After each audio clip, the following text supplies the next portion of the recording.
প্রিয় দেশবাসী, আসসালামু আলাইকুম। সবাই কেমন আছেন? আশা করি সবাই ভালো আছেন। তো অত্যন্ত দুঃখের সাথে জানাচ্ছি আজকে যে দুপুর ১টার পরেই ঢাকা উত্তরা মাইলস্টোন স্কুলে আসলে যে বিমানটি বিধ্বস্ত হয়েছে, আসলে অনেক ক্ষতিগ্রস্ত হয়েছে, অনেক ফ্যামিলি, অনেক বাচ্চা-কাচ্চা দেখা যাচ্ছে যে ক্ষতিগ্রস্ত হয়েছে, নিহত হয়েছে, আহত হয়েছে এবং পাইলট যিনি ছিলেন তৌকির, তিনিও কিন্তু আসলেই নিখোঁজ, এরকম একটা সুর আমরা পাচ্ছি বা নিউজ পাচ্ছি যে তৌকিরকে পাওয়া যাচ্ছে না।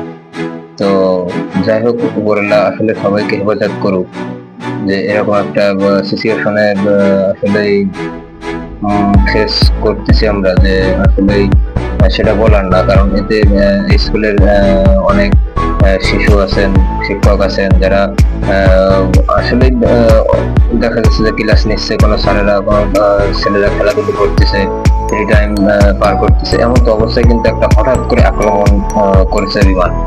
বিমান পাইলটও কিন্তু আসলেই বুঝতে পারে না যে এটা এইভাবে ঘটনা ঘটবে।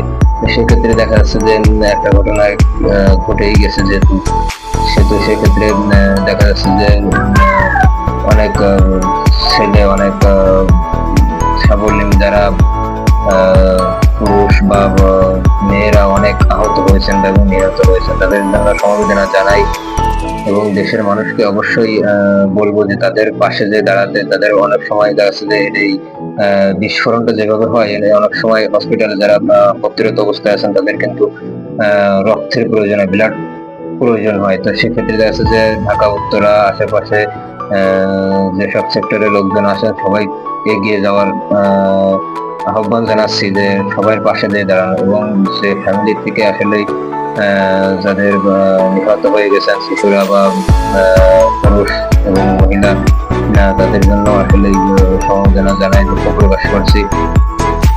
তো আসলে এটা আসলে একটা ট্র্যাজিক্যাল মুহূর্ত, যেটা আসলে কল্পনার বাইরে। এরকম একটা অবস্থার ভিতরে যে আমরা দেখবো বা এরকম একটা বিধ্বস্ত দেখবো আমরা, দেখবো সেটা বলা।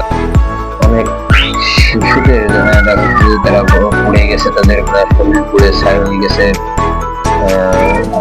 একটা মর্মান্তিক অবস্থা। তো সেক্ষেত্রে বলবো সবাইকে ধৈর্য ধরা তৌফিক দান করুন, যেন এই মর্মরতা কেটে উঠতে পারে, সিচুয়েশন পার করে উঠতে পারে। সবাইকে সেই সুযোগ মহান রব্বুল আলামিন সবাইকে দান করুক। সবাই ভালো থাকবেন, সুস্থ থাকবেন, সবাই সবার জন্য দোয়া করবেন। দেশের মানুষের প্রতি সবাই হৃদয়বান হবেন এবং পাশে দিয়ে দাঁড়াবেন, সেই আহ্বান করছি। এবং পাশাপাশি যারা আহত আছেন তাদেরকেও সুস্থতা কামনা